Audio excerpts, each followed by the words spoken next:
মন বসে না। কত চালাক মোবাইলের আপন বানাইয়া মা বাবার সাথে বেয়াদবি করেছে।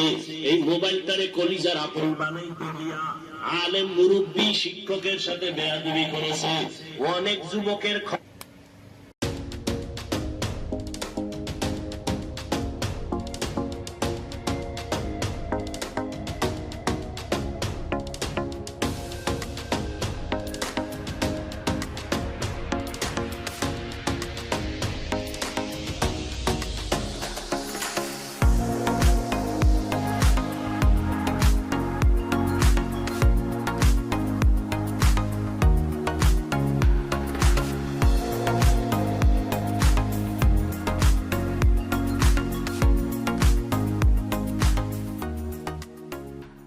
দেখবি, কবিরা গুনাহ দেখবি, কবিরা গুনাহ দেখবি।